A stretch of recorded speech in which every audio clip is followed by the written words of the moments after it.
Hello, this is Mrs. Mendy, and today we're going to talk a little bit more about energy and how it's related to work.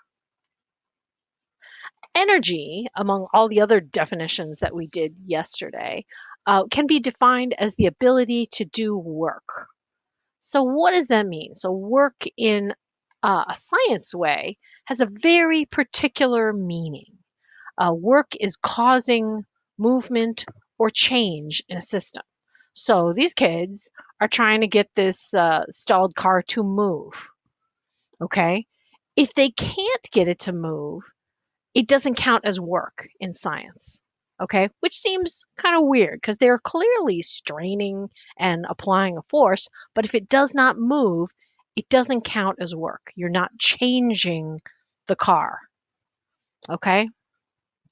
So, in a more precise definition, work is force applied over a distance. So, if there's no distance, if there's no change in the movement, then there's no work. Okay. So, forget what you know about work in a regular, everyday sense. Just think about this is the scientific physics definition of work, force applied over a distance.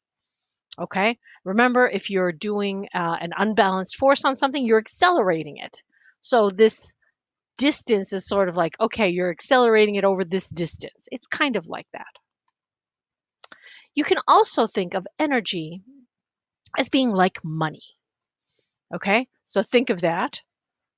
Imagine money you have, if you have a bunch of energy, you have a bunch of money. Joules, or capital J, they're the dollars of energy. Uh, this is James Joule. It sounds like jewel, but it's spelled like this, joule. The SI unit for energy is the joule, and it's named after this scientist, James Joule, a physicist who worked on how energy can transform from one form to another. And he showed with this apparatus, this is in a museum in Britain, he showed that kinetic energy, movement energy, can be converted into heat. And how he did it is this this vessel was filled with oil, and he churned it up with this egg beatery looking thing, and showed that you could find little tiny differences in temperature just from movement. So the energy that was in the movement, he could see where it went, and it went through heat, through the friction with the oil that it was churning up. Okay, and so you could have it doing other things. Here's that egg beater thing. Again, here's the thermometer.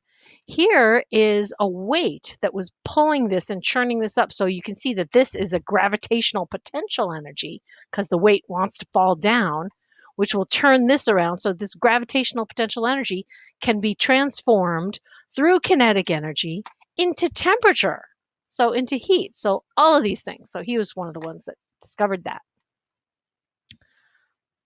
So remember work as money again, or energy as money. Work is what you get from spending the money. You're kind of trading the energy for something else. Okay, it doesn't go away. You're just kind of trading it into something else. So if you wanted to spend money, you could spend it on all kinds of things. And I should probably update this Xbox picture. A little energy can do a little work. So this little baby pushing this car, that's a little bit of energy, just like a little money can buy little things. Lots of energy can do big work. So like move this train, just like big money can buy big things. And this is maybe what I would buy if I had a big handful of money that I didn't know what to do with. Remember that energy is never created and never destroyed, at least nowadays. Maybe at the beginning of the universe, not now. Okay. This is very strongly held. We can really measure this all over the place. All of engineering and lots of other aspects of science depend on this. So we know that this actually happens. So if it's not created and it's not destroyed, what is going on? All the energy in the universe has existed since the beginning of the universe. It only changes form. So if you think about like the Big Bang, that this is like a big expansion, all that energy that was in there is still here. It's still just moving around and doing different things, changing the form. All the energy from all these big energy things that you have ever seen, like this explosion. This is a military explosion.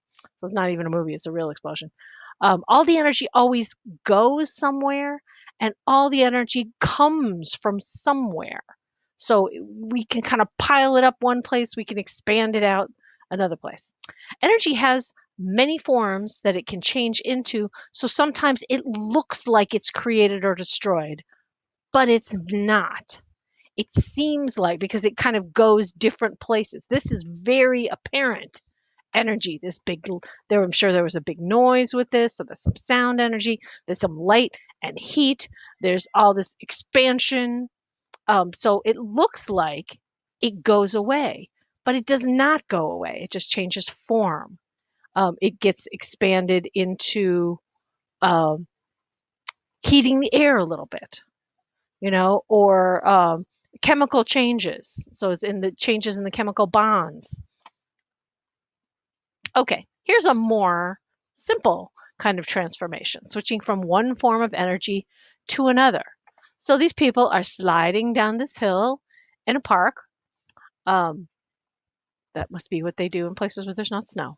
Um, so they have potential energy up here, gravitational potential energy.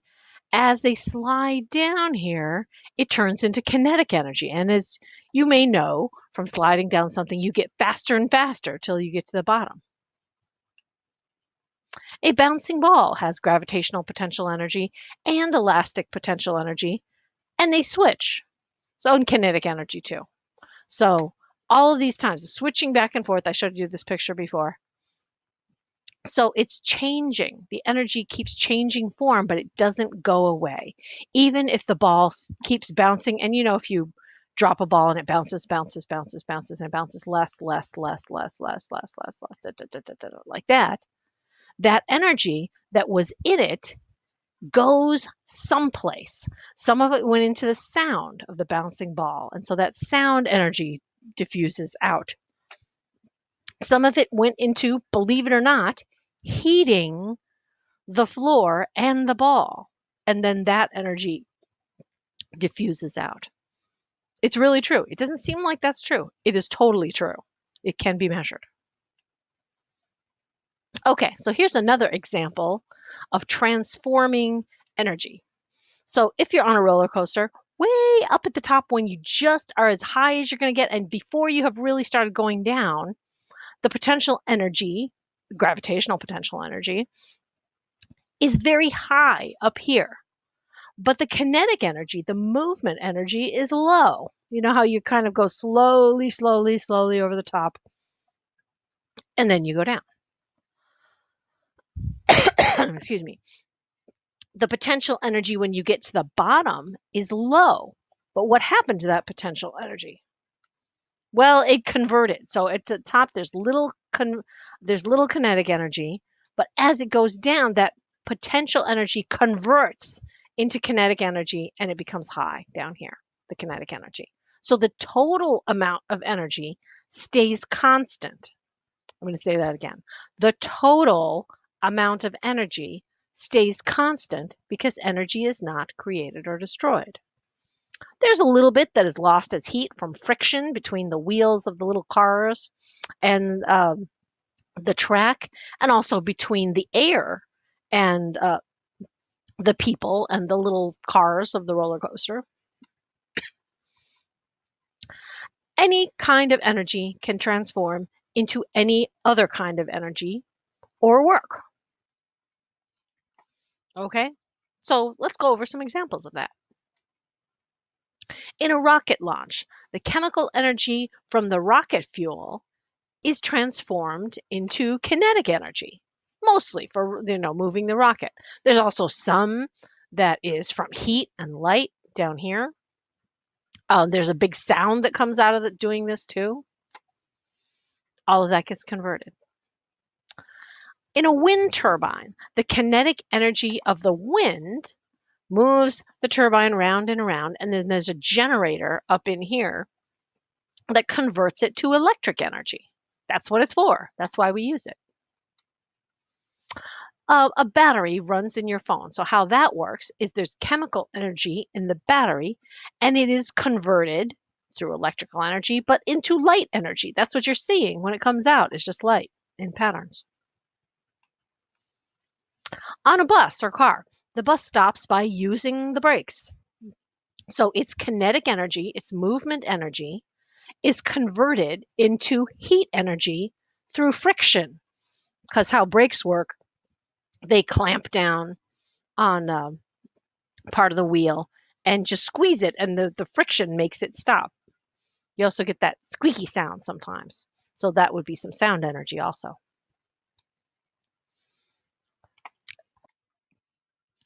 If a speaker plays, that means that electrical energy that is coming in a pattern gets converted into sound energy by the speaker. When fruit grows, like this apple tree takes the light energy from the sun and converts it into chemical energy that is stored in the apple as food. That's what food is. It's stored chemical energy. When a person runs, they're converting their chemical energy. So, from the food that they ate, why we have to eat is because we need to power our bodies to do things.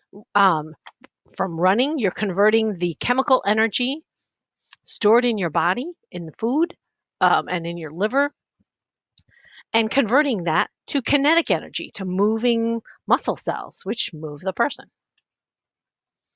So here's kind of a summary of everything of what you know how to calculate so far. Okay, from this and last time.